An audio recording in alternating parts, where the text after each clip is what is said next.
Sa mga karagdagang pangulat sa ibang bansa, inakusahan ng Russia ang Estados Unidos na double standards policy sa isyu ng karapatang pantao. Samantala, 6 na mga scientists sa Italy ang hinatulan mabilanggo. Bunso dito ng kabiguan ng mga ito na maghayag ng tamang ulat hinggil sa lindol na naging sanhi ng kamatayan ng maraming tao noong 2009. Ang detalye ng mga balitang ito sa ulat ni Edwin Eusebio.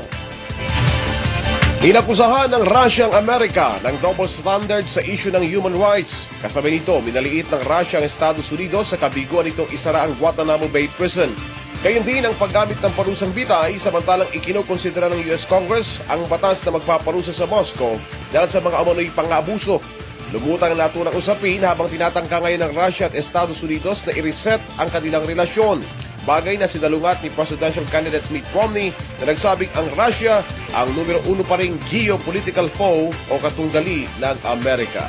Samantala, 6 na mga scientist at isang government official ang nahatulang mabilanggo ng 6 na taon sa Italia.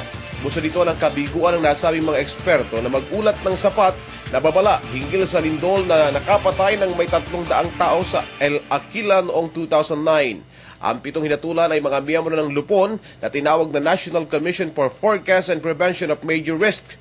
Ibinatay ang hatol sa akusasyon ng pagpapabaya at malpractice sa pagsusuri ng panganib ng lindol at kabiguang maghatid ng impormasyon at babala sa mga residente. Para sa Telebisyon ng Bayan, Edwin Eusebio.